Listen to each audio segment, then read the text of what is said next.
महाराज की जय। जगद्गुरु संत तुकाराम महाराज की जय। सच्चिदानंद श्रीपाद बाबा की जय। सच्चिदानंद रामदास भगवान की जय। अवधूत चिंतनम श्री गुरुदेव दत्त गोपाल कृष्ण भगवान की जय।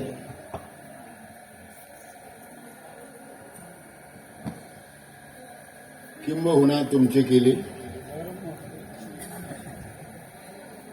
धर्म कीर्तन हे सिद्धी नेले येथ माझी जी उरले पाहिजे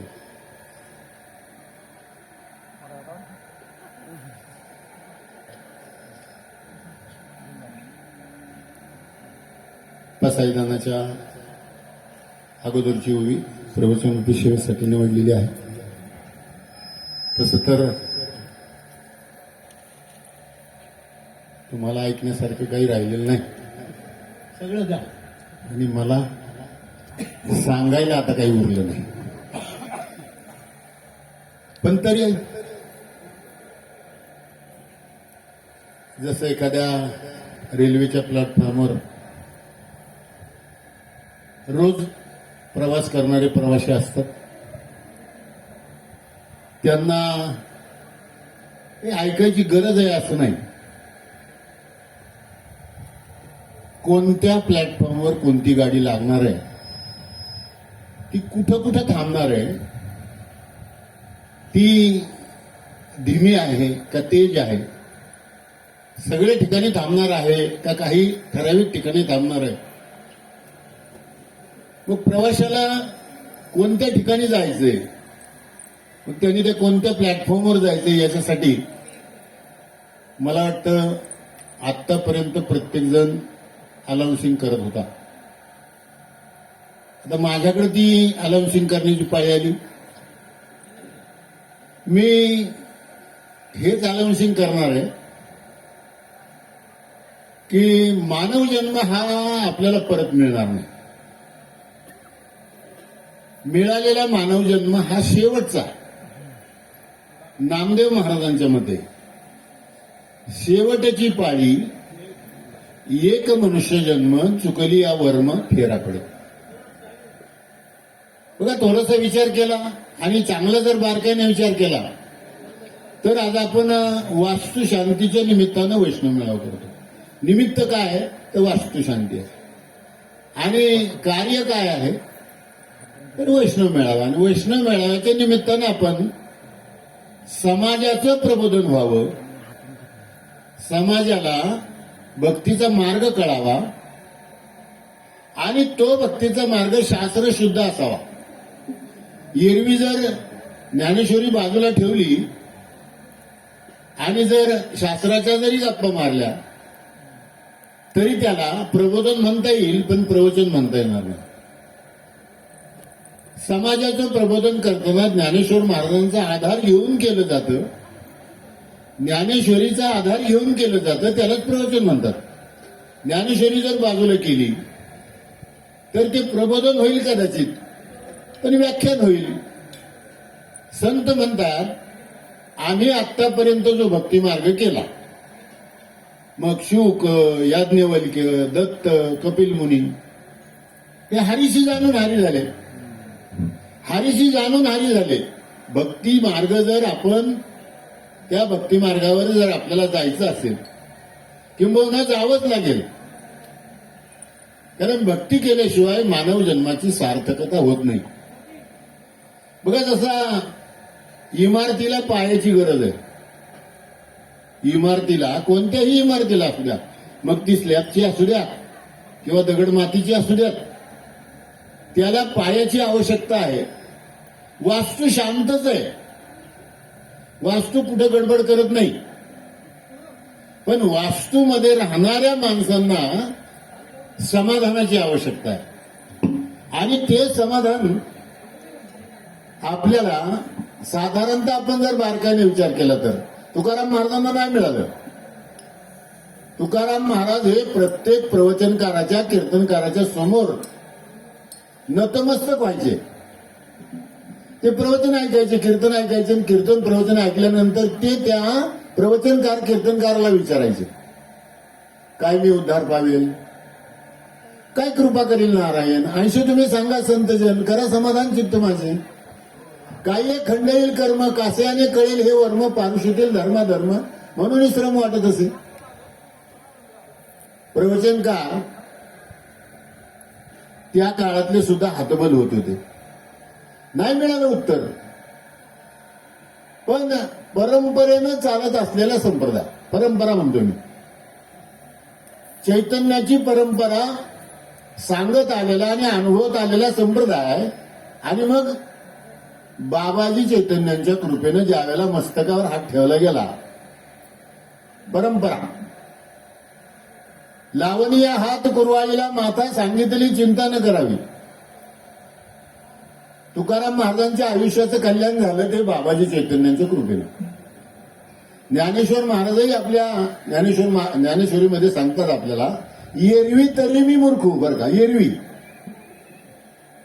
निवृत्तीनाथ जर माझ्यामधून वजा केले तर, एरवी तरी मी मूर्खू, जरी झाला अविवेकू, तरी संत कृपा दीपकू सोजवलास. म्हणजे प्रश्न येतोय तो, संत कृपेशिवाय परमार्थ आपल्याला करता येणार नाही किंवा तो अनुभवता येणार नाही, हा प्रश्न आहे. आणि मग आता तर आपण जगामध्ये पाहिलं तर कपडे रंगवणारे किंवा कपडे बदलणारे आपण संत गावागावात पाहतो, रस्त्याने पाहतो. कुणी पांढरे कपडे घातलेत, कुणी भगवे कपडे घातलेत, कुणी दाढ्या वाढवल्यात, कुणी केस वाढवलेत, कुणी जंगलामध्ये जाऊन साधना केलेली आहे. पण ज्ञानेश्वर महाराजांचं असं म्हणणं आहे, योगिया दुर्लभ तो म्या देखील साधनी, पाहता पाहता मना न पुरे धनी, देखिला माय देवांचा देव, फिटला संदेह निमाले तुझे पण. बघा, थोडासा अजून बारकाईने विचार केला तर ज्ञानेश्वर महाराज अगदी सोप्या भाषेमध्ये आपल्याला सांगतात, देवदेव म्हणून व्यर्थ कार्य शिंसी. कशाला देवदेव म्हणून इकडे तिकडे जातो. निज देवने नशी मुळे कोण. देवा नाही रूप, देवा नाही नाव, देवा नाही गाव कोठे काही. ज्ञानदेव म्हणे भजा आत्मदेवा, अखंडित सेवा करत यायची. विषय आणि विषयाचं प्रयोजन अजिबात अवघड नाही. मला वाटतं संसार जेवढा अवघड आहे ना, तेवढा परमार्थ अजिबात अवघड नाही. संसारात सगळ्या गोष्टी बाहेरूनच आणाव्या लागतात. ही दगड माती सगळी बाहेरून आणलेली आहे. आता याच्यात कपाटं आणतील ती पण बाहेरून आणतील, पलंग आणतील ते पण बाहेरून आणतील, त्याच्यात काही गाद्या गिरद्या आणतील ते पण बाहेरूनच आणतील. संसार करायचा असला म्हणजे प्रपंच करायचा असला तर आपल्याजवळ कोणतीच वस्तू नसते, सगळ्या बाहेरून आणाव्या लागतात. आणि परमार्थ करायचा असला तर एकही वस्तू आपल्याला बाहेरून आणावी लागत नाही. डोळे दिलेत बरं का, द्यायची का अजून कोणाला? ज्याला दिलेत त्यांनी देव पाहिजे. डोळे तुम्ही घ्या रे सुख. डोळ्याला सुख पाहिजे ना, जे आहे ते वापरायचं म्हणतात. तुम्ही ऐका रे कान, माझ्या विठोबाचे गुण. कान दिलेत ना, मग ऐका विठोबाचे गुण. मनात तेथे धाव घेई. आहे ना मन प्रत्येकाकडं, आहे तर त्या मनाला सांगायचं, मनात तेथे धाव घेई राय विठोबाचे पायी. तुका म्हणे जीवा नको सोडूया केशवा. किती सोपं आहे. संत म्हणतात सोपं आहे. आज प्रबोधन करताना जर पाहिलं तर काही मंडळीच्या मते फार अवघड आहे. हा, अवघड कोणती गोष्ट आहे ती तुकाराम महाराजांनी सांगितली बरं का. अवघड एक गोष्ट आहे, बहु अवघड. बहु अवघड. संत भेटणं बहु अवघड. कीर्तनकार हजारो लाखो मिळतील, हजारो लाखो कीर्तनकार मिळतील महाराष्ट्रामध्ये. मराठीमध्ये सांगणारे मिळतील, कथा करणारे मिळतील, रामायण करणारे मिळतील, भागवत करणारे मिळतील, कीर्तन केसरी मिळतील, विनोदाचार्य मिळतील, नाही का. सगळे मिळतील आपल्याला. पण संत भेटतील का हा प्रश्न आहे. त्याला पुण्याही असल्याशिवाय नाही बरं का. पुण्य फळले बहुता दिसा, भाग्य उदयाचा ठसा, झालो सन्मुख तो कैसा. कैसा? संत चरण पावलो. कैसा झालो? संत चरण पावलो. आता संत म्हणजे साधारणतः माणूस नाहीच आहे. माणूस संत होईलच कसा हो. पाठीमागच्या याच्यापासून विचार करा बघा. ज्ञानेश्वरीमध्ये सांगताना सांगतात, जी भाषा देवाची समाजाला कळत नव्हती ना, म्हणून समाजाला मानवाची भाषा कळावी. माझा मराठाची बोल कौतुके, अमृतातेही पैजा जिंके, ऐशी अक्षरे रश्मी मेळवी. ब्रह्मज्ञान ये मराठीची ये नगरी ब्रह्मविद्येचं सुकाळ करी, देणे घेणे सुखची वरी होदी या जगा. गरज सुखाची आहे आणि सुख देवाजवळ आहे, आणि देवाचा पत्ता शोधण्याची गरजच नाही. देव घेऊन आपण जन्माला आलो. कोण कोण मेलेलं जन्माला आलो बरं सांगा बरं? सगळे जिवंत आले ना. जन्माला येताना जिवंत आलो का मेलेले आलो? म्हणजे देव घेऊन आपण जन्माला आलो ना. देव कशाला म्हणतात याचाच अजून तपास लागेना. चांगल्या चांगल्या महाराज मंडळीला तपास लागेना. फार सोपं सांगितलं हरिपाठामध्ये. ज्ञानदेवाप्रमाण आत्मा हा निधान, सर्वांगटी पूर्ण एक नांदे. एक हरी आत्मा जीव शिवा सम, वाया तू दुर्गम न झाली. मग देवाचा शोध घेण्याची गरजच नाही. आता गरज कशाची आहे तर संतांची शरणागती करून तो देव आपल्याला अनुभवाला कसा येईल. साधं आणि सोपं उदाहरण तुकाराम महाराज सुद्धा सांगतात. मांडव असाच असतोय, मुलीचं लग्न असतंय आणि मुलीच्या लग्नात सगळा गोंधळ संपल्यानंतर ती मुलगी आपल्या नाही का आपल्या घरी जायला निघते. आणि घरी जायला निघाल्यानंतर ती आपल्या आपल्या प्रेमाच्या माणसाच्या गळ्यात पडून रडते. कन्या सासुऱ्याशी जाय, मागे परतोनी पाहे, तैसे झाले माझ्या जीवा कधी भेटसी केशवा. फार सोपं आहे. दुसरं उदाहरण देताना सांगितलं त्यांनी, आई आपल्या लहान मुलाला घेऊन तीर्थयात्रेला जाते, देवाच्या दर्शनाला जाते. तिथे गेल्यानंतर त्या मायलेकांची चुकामुक होते. चुकामुक झाल्यानंतर बराच काळ जातो आणि त्या मायलेकांची कुणीतरी एखादा सज्जन माणूस गाठ घालून देतो. आणि गाठ घालून दिल्यानंतर ज्यावेळेला ते मूल हरवलं होतं त्यावेळेला ती आई रडत होती आणि ते मुलंही रडत होतं, पण विरह होता. आईला मूल सापडत नाही आणि मुलाला आई सापडत नाही, विरह होता दोघांच्या मध्ये. सज्जन भेटला आणि त्या सज्जनाने त्या मायलेकरांची गाठ घालून दिली. आता गळा पडून ओक्साबोक्षी दोघेही रडतात. चुकली या माय बाळ हुरहुरूप आहे, तैसे झाले माझ्या जीवा कधी भेटसी केशवा. किती सोपं आहे. इकडे नाथ महाराज त्याला पुष्टी जोडताना सांगतात, चुकली या मायपुता संकटी, बहुकाळे एकाकी झाली भेटी, ते वर्णे घालणे मिठी, चाले जेवी पोटी अनिवार रुदन. तेवी जीवशिवा उचटी, भक्तीच्या पेठे झाली भेटी, आत्मसाक्षात्कार पडे मिठी, ते संधी माझी होती अनिवार रुदन. बघा सोप्या गोष्टी संत आपल्यापर्यंत आणून पोहोचवतात. संत म्हणतात काही करण्याची गरज नाही, ठाईच बैसोनी करा एक चित्त, आवडी अनंत आळवावा, न लगती सायास जाणे वनांतरा, आणि सुखी येतो घरा नारायण. संत सोपं सांगतात आणि आज कीर्तनातून प्रवचनातून सांगितलं जातं ते अवघड सांगितलं जातं. फक्त साधू संतांच्या मार्गाने गेलं तर, आमचे निळोबराय पण म्हणतात ना, मार्ग दावून गेले आधी दयानिधी संत ते तेनीची पंथी चालू जाता, न पडे कोणता कोठे काही. अरे संतांनी काय सांगितलं नेमकं तर संत म्हणतात, भावबळे आकळे एरवी न कळे, भावे विना देव न कळे निसंदेह, गुरु विना अनुभव काही सकळे. आता भाव काय भानगडे. साधू संत म्हणतात, मी तर उदाहरण देऊन सांगाल तुम्हाला, खऱ्याचा आणि खोट्याचा जमीन आसमानचा अंतर आहे बरं का शिंदे महाराज. खरं आणि खोटं सांगत मी तुम्हाला, खरं आणि खोटं.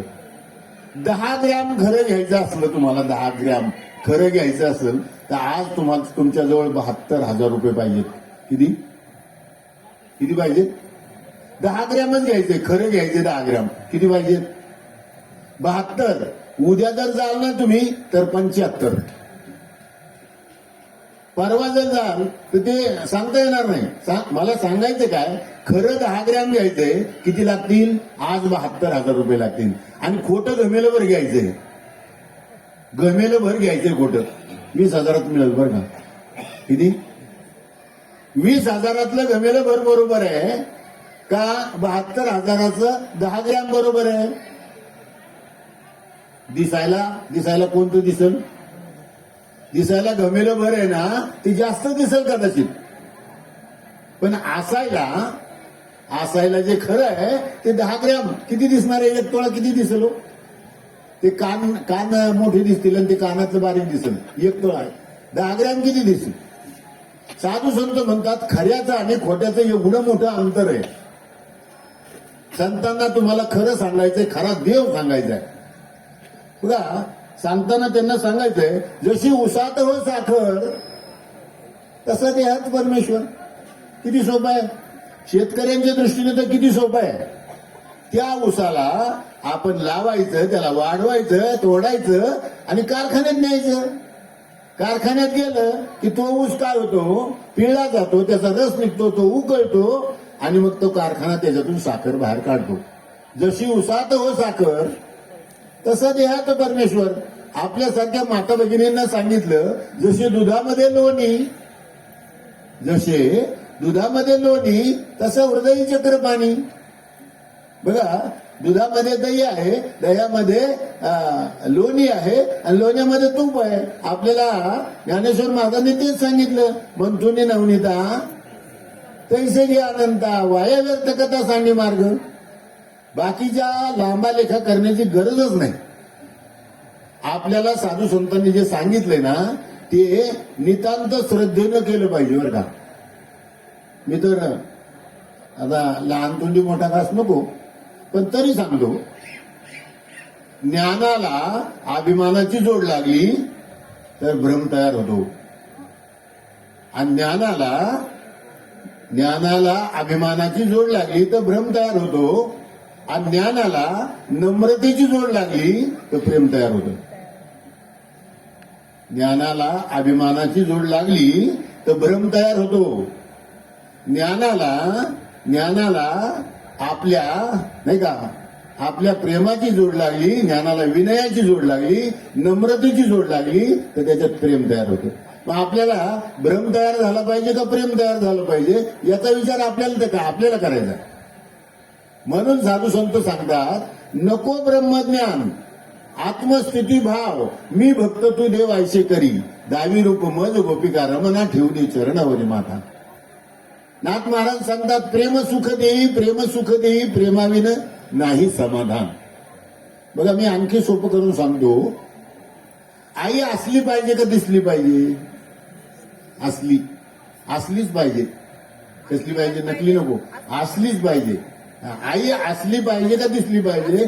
तर असली पाहिजे. बहीण असली पाहिजे का दिसली पाहिजे? असली पाहिजे, नाही का. भाऊ असला पाहिजे का दिसला पाहिजे? असलाच पाहिजे. बाप असला पाहिजे का दिसला पाहिजे? असला पाहिजे. तो भक्त असला पाहिजे का नुसतं दिसला पाहिजे? असला पाहिजे. साधू संत म्हणतात, बाबा इथं ज्ञानेश्वर महाराज आपल्याला सांगतात, बाबा नाही का, टिळा टोपी माळा देवाचे गबाळ वागवे ओंगळ पोटासाठी, किंवा पोटासाठी संत झाले कलित बहुत, ऐशियांची करता सेवा, काय सुख होईल जीवा. इथं घोटाळा कुठे झाला माहिती का? अर्थलोपली पुराणे.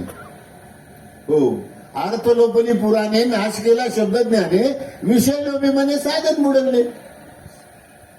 अंतकरणामध्ये अभिलाषा निर्माण होते, ती अभिलाषा त्याला त्या नरकाच्या दारापर्यंत घेऊन जाते. साधू संत त्यासाठी आपल्याला सांगतात, देव आहे हृदय मंदिरी शोधून पाहे. बघा, आपण जर साध्या घरात जायचं ठरलं तर आपण चप्पल कुठं काढतोय? बाहेर काढतोय. साध्या एखाद्या मंदिरात जायचं ठरलं तर आपण चपला कुठं काढतोय? बाहेर काढतोय. साधू संत तेच सांगतात, जे निरुपयोगी आहे, ज्याची तिथं गरज नाही, ते तिथपर्यंत नेऊ नका. मग तुमचं काम असेल, मग तुमचा क्रोध असेल, मग तुमचा लोभ असेल, मोह असेल, ममता असेल, अहंकार असेल, आशा, तृष्णा, इच्छा, मनीषा, भावना, भुली, भ्रांती, वासना, अनेक विकार देवापर्यंत चालतील का? म्हणून तुकाराम महाराज आपल्याला हात जोडून सांगतात, तुका म्हणे देह भरिला विठ्ठले, काम क्रोधे केले घर रीते. मुळात आपण जन्माला का आलो याचं संशोधन झालं पाहिजे. का आलो जन्माला?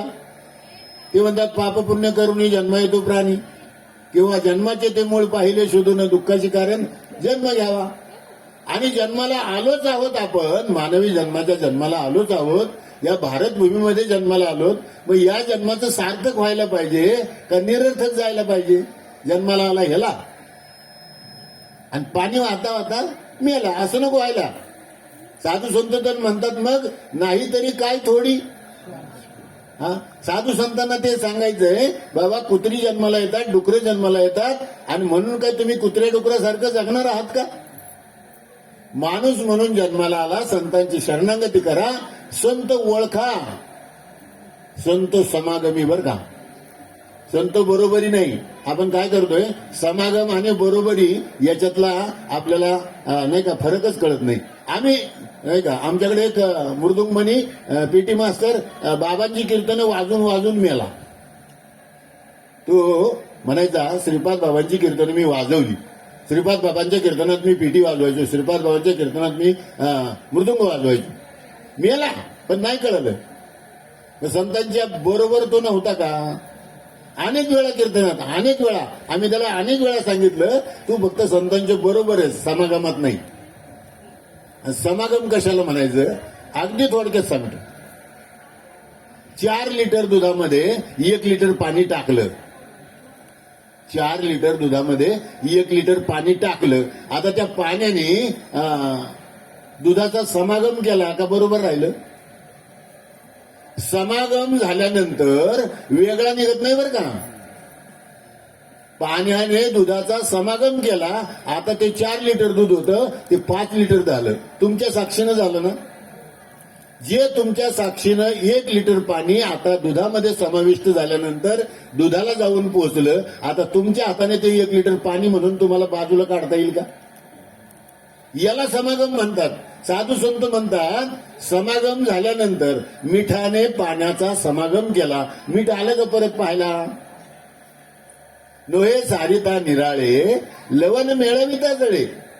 मला पुन्हा पुन्हा तुम्हाला सांगायचंय, ज्ञानेश्वर महाराजांची नम्रता किती पहा. जाता जाता सांगतात, अरे झाला ज्ञानेश्वरी सारखा ग्रंथ झाला, ज्ञानदेवे रचिला पाया उभारिले देवालया. आपली घरं आहे ना अजून बघा काढलेत का नाही, वरती शिगा काढलेत का नाही मला माहित नाही, पण काढून ठेवले असतील मधल्याच्या, वरच्या मधल्या शिगा काढलेत का? काढलेच असतील ना. जे कधीच पूर्ण होत नाही ना ते त्याला घर म्हणतात, आणि जे कळसा सहित पूर्ण होतं ना त्याला मंदिर म्हणतात. मंदिराचा कळस झाल्यानंतर वरती शिगा काढतात का? साधू संत म्हणतात हे सुद्धा एक मंदिर आहे, हे सुद्धा एक मंदिर आहे. देह देवाचे देऊळ, आत बाहेर निर्मळ. साधू संतांनी आपल्याला देहामध्ये देव पाहायला शिकवला. साधू संत तर सांगतात, अरे बाबा मला सांगा चांगल्या बारकाईने विचार करून, आपल्याला जेवणाची गरज आहे का? आपल्याला हौस आहे जेवणाची? आपल्याला कपडे घालायची गरज आहे का? हौस आहे? सांगा आपल्याला आता हे घर बांधायची गरज आहे का? हौस होती? सांगा आपण ही जमीन करतोय, शेतकरी जमीन करतोय, त्याला हौस आहे म्हणून करतोय का गरज आहे म्हणून करतोय? मग परमार्थ करायचा आहे तो गरज म्हणून करायचा का हौस म्हणून करायचा आहे? साधू संतांनी इतकं सोपं सांगितलं, सहज बोलणे हित उपदेश करून सायास शिकविते. माझी 5 मिनिटं राहिले नाही का, तुमचं वाजायची आली. पहिली तर माफी मागायला पाहिजे होती. कर्म कशी आड येतात पहा. कर्म आहे ना, कर्म आपल्याला कोणत्या वेळेला आडफाटा आणून टाकतील ना, काही त्याच्यातून नाही बीडी असते, ती कर्माची बीडी असते म्हणतो नाही का. म्हणून तर तुकाराम महाराजांना सांगावं लागणार, जळ माझे कर्म वाया केली कटकट, जळ माझे कर्म वाया केली कटकट, झाले तैसे तट नाही आले अनुभवा. हंडे महाराज रडत चालू असते. लोक म्हणत होते काय झालं महाराज, काय झालं महाराज. म्हणजे काहीच नाही झालं, माझं कर्म माझ्या हाड आलं. म्हणजे काही बरं वाईट झालं का? म्हणजे आता काय तुम्हाला तरी सांगून पडणार आहे का माझं काय बरं झालं का वाईट झालं? आणि माझं जे बरं वाईट झालंय त्याच्यात तुम्ही काय त्याच्यावर काय सोल्युशन देणार आहे का? त्याच्यावर काय उपचार करणार आहे? संत संगतीसारखं सुख नाही हो. एकमेकाकडे पाहायचं, आनंदाने डोळे भरून पाहायचं, तोंड भरून बोलायचं. उद्याचा काय भरोसा आहे आपला? पुढच्या क्षणाचा काय भरोसा आहे आपला? पुढच्या क्षणाला आपण कुठे असणार आहे? या व्यासपीठावर नाही. कीर्तन करता करता महाराज मेले नाहीत का? मेले नाहीत का? आपल्याला असं वाटतं का आपण कीर्तन करतो मग आपण मरणार नाही? अरे साधू संत तर म्हणतात, अरे ताटातला वाढलेला घास हातामध्ये येईल आणि हातामधला घास तोंडामध्ये जाईल आणि तोंडामधला घास पोटामध्ये जाईल, याची तरी तुला गॅरंटी आहे का? म्हणून सकाळपासूनचा सत्संग माझ्या प्रारब्धात नव्हता का, माझ्या कर्मात नव्हता का, नेमकं काय होतं मलाही त्याचं गणित अजून सुटलं नाही. पण ईश्वरानं निदान अशा वेळेला तरी सहकार्य करून सहभागी, पण ती पण परीक्षाच असते महाराज, ती पण परीक्षा. आपण किती प्रयत्न करा, आपण किती प्रयत्न केले ना तरी कदाचित माझ्या कर्माचा काही दोष असेल, कदाचित तुमच्या गाठीबिठी झाल्या नाही सकाळपासून. या पोरी ज्यावेळेला असं काही काही अंतकरणापासून बोलतात ना, असं वाटतं अशा पोरी जर जन्माला आल्या असत्या आपल्या पोटी तर निदान आपल्या आयुष्याचं सार्थक झालं असतं. ऐकण्यात, श्रवण करण्यात फार मजा आहे बरं का, आणि लांब बसून श्रवण करण्यात मजा आहे. काय काय सांगतात, एक एक ब्रह्मज्ञानाच्या गोष्टी सांगताना, एक एक प्रेमाच्या गोष्टी सांगताना, त्या सद्गुरुनाथाचं वर्णन करताना, त्या नामाचं वर्णन करताना, संताचं वर्णन करताना अंतकरणापर्यंत जाऊन भिडतात गोष्टी. आणि जी अंतकरणापर्यंत जाऊन भिडते ना गोष्ट, तिलाच भक्ती म्हणतात बरं का. नाही तर शब्दज्ञान काय? शब्द साखर साखर साखर साखर साखर साखर साखर साखर. अरे तुम्ही वह्याची वह्या लिहून काढल्या तरी त्या वह्या गोड लागणार नाही. आणि साखर म्हणण्यापेक्षा एखाद्यानं आई म्हणून आपल्या हातात जर चिमूटभर साखर दिली आणि ती गपकन जर आपण तोंडात टाकली तर त्याच्यासारखं सुख दुसरं. साखर साखर लिहून तुम्हाला काही गोडी मिळणार आहे का? म्हणून साधू संत सांगतात, बाबा चांगला बारकाईने विचार करा, विचार चांगला करा, चांगल्या विचारातून काहीतरी चांगलं निष्पन्न होणार आहे. आणि म्हणून या वास्तुशांतीच्या निमित्तानं गावडे कुटुंबाने सुंदर अशा प्रकारचा कार्यक्रम. ताई, आपण धर्माचे मूळ खांबा, मूळ खांब. ज्या वेळेला राहुरी सारख्या ठिकाणी संशोधन केंद्रामध्ये ज्यावेळेला ह्या गोष्टी घडल्या त्यावेळेला अंधश्रद्धा निर्मूलन समितीचे लोक आले नव्हते का?